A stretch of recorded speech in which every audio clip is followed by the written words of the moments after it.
안녕하세요, 고든성입니다. 지난 영상에서 정육식당이 대박이 났었고 그 첫 성공을 이끈 사장님이 그만두신 것까지 이야기를 했는데요. 오늘은 그 2편 아침목장 정육식당의 몰락편입니다. 이전 영상을 보시고 오시는 게 도움이 될 거예요. 안 보신 분들을 위해 말씀드리자면 우리 식당은 1층은 완전히 정육점으로 부가가치세 면세사업자고요. 2, 3층은 식당으로 1층에서 고기를 따로 사서 상차림비만 따로 내고 2, 3층에서 구워 먹는 시스템이었습니다. 위탁 운영을 하고 있었어요. 자, 편의를 위해 정육점과 식당이라고 부를게요. 자, 새로운 식당 사장님이 왔습니다. 역시 조건은 전과 동일했죠. 투자는 1층 정육점이, 운영은 2층 식당이, 순수익은 절반을 나눠 갖기로. 자, 사장님이 처음 바뀌었을 때만 해도 운영이 잘 되는 편이었어요. 하던 가닥이 있었으니까. 자, 하지만 점점 매출이 사라지더라고요. 와가지고 막 컴플레인을 거는 손님들도 굉장히 늘어났고요. 그 많던 회식 손님들도 점차 안 오고 매출은 완전히 나락으로 떨어졌습니다. 자, 결과만 말씀드리자면요, 그 이후로 3년 동안 3억 까먹었습니다. 평균적으로 1년에 1억씩 까먹은 거죠. 이렇게 위아래 합쳐가지고 잘 되는 날에는 합쳐서 매출이 하루에 1,000만 원도 나오던 그 식당이, 그 잘 나가던 식당이 대체 왜 이 지경이 됐을까요? 자, 식당의 첫 번째 사장님이 그만두시고 나서 굉장히 많은 일이 있었는데 그 타임라인을 다 쫓아가면 좀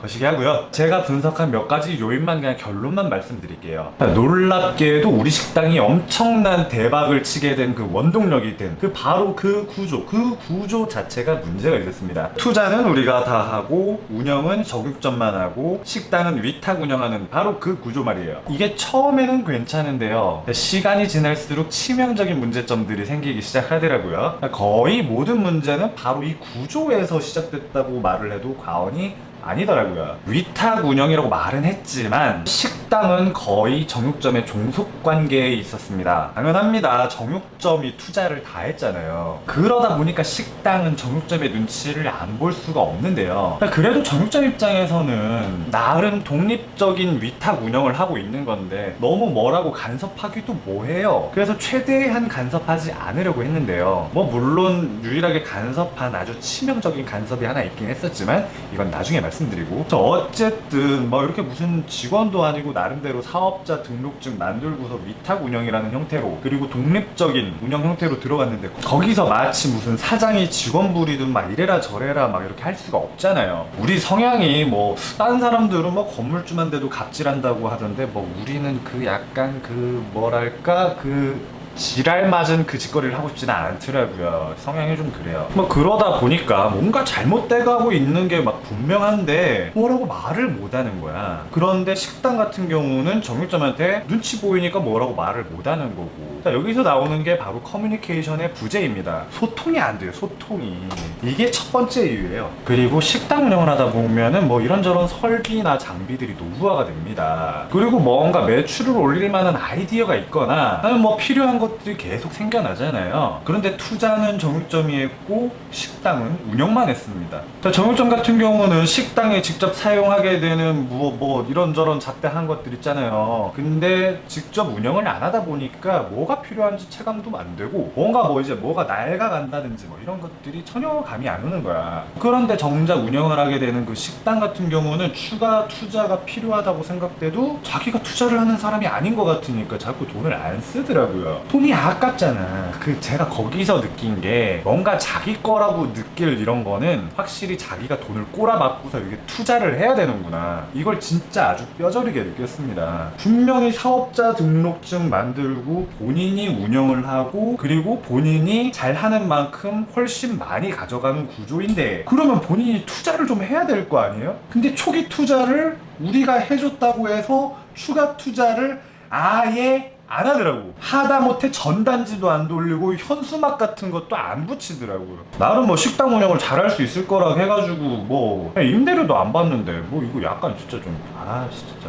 근데 그쪽에서 생각하면 좀 다를 수도 있어. 근데 어쨌든 아까 말했듯이 소통이 안 되니까 다 여기서 나오는 문제더라고요. 자, 그리고 아까 소통의 부재에서 나오는 그 문제 말고 번째로는 더더욱 놀랍게도 우리가 예전에 잘 나갈 때 그렇게나 손님을 엄청나게 많이 끌어모을 수 있었던 이유, 바로 엄청나게 싼 가격, 싸도 너무 싼 가격, 이게 문제였습니다. 이게 망하는데 되게 큰 일조를 했어요. 이제 싸도 너무 싸다 보니까 정말 한치도 물러설 수 없을 정도의 완전 최저가였거든요. 그러니까 손님들이 좀 많이 먹었다 쳐도 서비스를 못 줍니다. 하지만 여러분 어딜 가서 먹어보든 조금만 먹다가 서비스 주면 되게 좋아하잖아요. 나도 좋아해. 어떤 사람들은 그 서비스를 달라고 당당하게 요구를 하거나 안 주면 막 욕하는 사람도 있어요. 심지어 어떤 손님들은 가격을 깎아달라는 얘기도 해요. 근데 말입니다, 더 이상 물러날 수 없을 정도로 가격을 싸게 하다 보니까, 지난 영상을 보신 분들은 알겠지만 대충 툭불 한우 등심을 1인분에 15,000원 꼴 정도에 드신 그런 거였거든요. 너무 지나치게 싸다 보니까 그 손님들이 하는 그 어떤 요구도 들어줄 수가 없는 겁니다. 이때는 아무리 우리가 가격이 너무 싸가지고 남는 게 없어서 뭐 이런 얘기를 해도 설득이 안 돼요. 뭐 그거 누구나 다 아는 얘기잖아요. 그걸 믿어요? 뭐 지난 편을 본 분들은 아시겠지만 2층은 상차림 비만으로는 운영이 안 돼요. 술과 식사 메뉴가 많이 팔려야 되는데요. 그리고 뭐 점심 메뉴 강화 같은 거야 모든 고깃집의 숙제이기도 하고요. 근데 막상 뚜껑을 까보면은 점심 메뉴 손님은 별로 없고 고기 손님이 압도적으로 많은 거죠. 그래도 술 그렇게 팔고 나면 괜찮았을 텐데. 아무튼 자, 근데 서비스는 2층에서 줘야 되잖아요. 뭐 먹다 보면 무슨 계란찜이라도 막 서비스 원하고 그럴 거 아니에요. 그러다 보면 식당 사장님 입장에서는 막 되게 불안하고 초조하고 막 굉장히 감정이 격해지기도 하죠. 왜냐하면 가격에 너무 여유가 없으니까 되게 절박하잖아요. 인심이라는 건 곳간에서 나는 거거든요. 막 그러다가 손님이랑 싸우기도 하고 막 그렇게 막 우리 뭐 정육식당은 막 서비스는 개판이고 불친절하고 종업원은 싸가지 없고 이런 식당이 되어가는 겁니다. 제가 여기서 하고 싶은 말은, 진짜 많은 식당 사장님들이 박리담회라는 말을 되게 좋아하는데요. 제발 안 그러셨으면 좋겠어요. 근데 몸만 축나고 남는 거 없고 서비스는 완전히 나락으로 떨어집니다. 하면 뭐 적당히 하든가. 뭐 우리는 뭐 박리담회 뭐 끝판왕으로 해봤으니까 그거 안 좋은 것 같아요. 그리고 아까 유일한 간섭을 했다고 했죠. 이건 제가 맡고 난 다음에도 우리 부모님한테 끊임없이 압박을 받았던 내용인데요. 자, 매출이 줄어들다 보니까 자꾸 인력을 줄이려고 압박을 해요. 자, 매출이 그 모양인데 그렇게 많은 인원을 유지하는 것은 방만 경영이 아니냐. 그렇게 엄청나게 압박을 하는데요. 아씨, 나도 그 압박 견디느라 진짜 힘들었네. 저는 이게 되게 치명적인 실책이라고 봅니다. 자, 우리 부모님 같은 경우는 소매점만 해봤으니까, 소매점 같은 경우는 약간 손님이 기다린다고 해도 뭐 그렇게 크게 문제가 되지 않아요. 명절 같은데 줄 세워가지고 막 계산을 해도 뭐 계산만 하고 나가면 되니까 뭐 그렇게 크게 문제가 안 돼. 근데 식당은 인력이 부족하면 자연스럽게 서비스 질이 확 떨어집니다. 근데 뭐 그렇다고 해서 인력을 줄인다는 게 말이 되기는 해요. 사실 인생에서 모든 선택 중에 둘 중 하나를 고를 때 가장 큰 문제는 그 두 선택지 모두 논리적으로 말이 된다는 얘기거든요. 거의 대부분 날에 매출이 바닥을 기다가 가끔가다 끽 이렇게 잘 되는 건데, 그 끽 하는 거를 이렇게 치우기 위해 그 사람들을 유지하는 게 말이 되냐, 이런 사고방식을 갖고 계시던데, 그 평소 장사 안 될 때 요거에 맞춰가지고 인력을 세팅하면은요, 요렇게 잘 될 때 서비스가 개박살 납니다. 진짜 그냥 요렇게 손님을 안 받아야 돼. 그렇게 하려면 요렇게 받고 싶으면은요, 그냥 사람을 더 뽑아야 돼. 이건 제가 다음 편에 조금 더 자세히 말씀드릴게요. 어쨌든 인원을 너무 적게 유지하다 보니까 불친절하다 뭐 이런 말이 엄청나게 많았습니다. 당연하지, 서비스가 그렇게 개박살이 나지 그렇게. 자, 그럼 그렇게 인력은 줄어들어요, 매출도 줄어들어요. 뭐 매출이 본격적으로 떨어진 게 어떤 계기를 통해서 그렇게 떨어진지는 잘 모르겠습니다만은, 확실한 건 매출이 떨어지다 보니까 망하는 식당의 전형적인 그 패턴이 나오더라고요. 흔히 많은 사람들이 뭔가 안 될 때 이런 생각을 해요. 이대로 가만히 있으면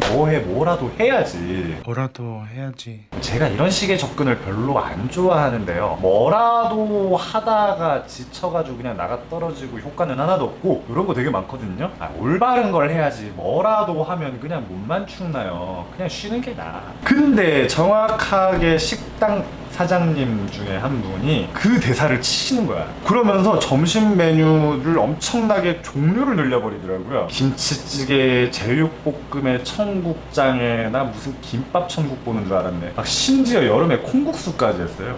내가 그렇게 그거 하면 큰일 난다고 내가 그렇게 만드는데 진짜. 마지막쯤에 막 청소 상태도 막 끔찍했어요. 뭐 그러니까 말입니다. 청소는 진짜 식당의 기본 중에 기본 아닌가? 막 신발 벗고 올라가면 막 바닥에 막 기름때가 막 진짜 막 맨날 닦는 걸 보긴 보는데 도대체 어떻게 닦은 거야? 뭐 하다 보면서 자꾸 이렇게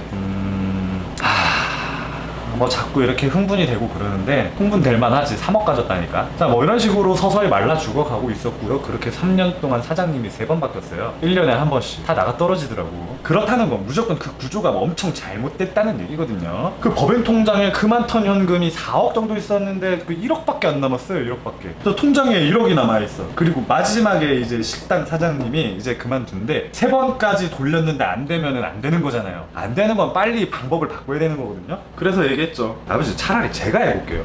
내가 살릴 수 있을 것 같거든. 자, 그때부터 시작되었죠. 제 개고생이. 그럼 다음 편부터 사부작으로 하려고 그랬는데 왠지 내가 한 개고생들을 떠올려 보니까 재건 편이 한 편으로 안 끝날 것 같은 기분이 든다.